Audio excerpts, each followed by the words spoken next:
সাথে ছোট্ট একটা ব্লগ শেয়ার করতে চলে আসি, বাজারের ব্লগ। আমার আব্বু আজকে কি কি মাছ কিনে নিয়ে আসছে দেখবেন আপনারা। তো চলেন যাই, আব্বু কি কি বাজার করে নিয়ে আসছে সেইটা একটু সবাইকে দেখাই। এই যে শিং মাছ না, সাগরের মাছ।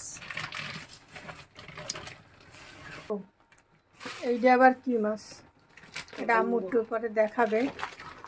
ওরে আল্লাহ রে, কত বড় মাছ কিনে নিয়ে আইছে আমার আব্বু। ওরে আল্লাহ রে, এই যে বড় একটা পাঙ্গাস মাছ কিনে নিয়ে আইছে। পাঙ্গাস মাছটা দেখতে তো আমার পুরো মনটা খুশি হয়ে গেল।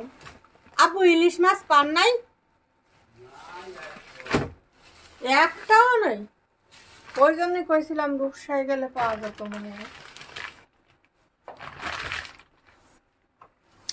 তারপরে আছে, ওয়াও কি সুন্দর চিংড়ি মাছ। এখন একটা একটা করে খুলে দেখাবো আম্মু। এই দেখেন, এই যে এই মাছটা হচ্ছে আমার এত প্রিয়, এত প্রিয়, কিন্তু আমি প্রিয় মাছ এত কম আনছে তা জানি না। এই মাছ আনার কোনো দরকার ছিল না আব্বু, এই মাছগুলো আমার পছন্দ না। পলিথিনে বেড়ে গেছে। এটা হলো চিংড়ি মাছ গাইস। এই যে এটা মনে হয় 1 কেজির বেশি না 2 কেজি মনে হবে। আর এইগুলো হচ্ছে শিং মাছ। এত নাড়াচাড়া দিলে ইয়ে যাবে না আম্মু? সিটে দেবেন তো, খুলে না লবণ দিয়ে। ও আচ্ছা ঠিক আছে। ওরে বাবা, ওরে বাবা, ওরে বাবা, ওরে বাবা, ওরে বাবা,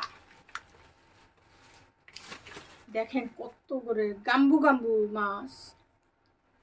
গাইস লবণ দিতেছি বুঝছেন, তাড়াতাড়ি দে।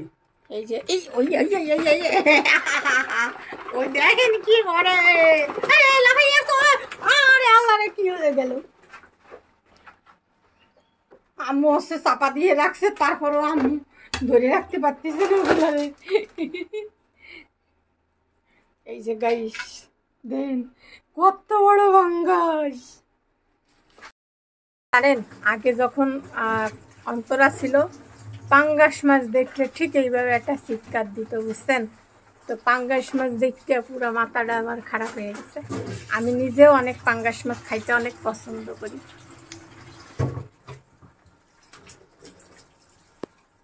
চিংড়ি মাছ আর পাঙ্গাস মাছ। আব্বুরে কইছিলাম ইলিশ মাছ আনতে, একটাও বলে খুঁজে পাই নাই আমার আব্বু। ওয়াও গাইস দেখেন, এই যে বুড়ি, একে পরিষ্কার করতে তোমার কষ্ট হবে আম্মু? তো একে মেলা তো করা লাগবে না, তো পরিষ্কার করাই আছে। আহা আহা হা, কি শান্তি, কি শান্তি। বুড়ি দেখার পরে আমার মনটাই গেছে ভরে, বুঝছেন গাইস।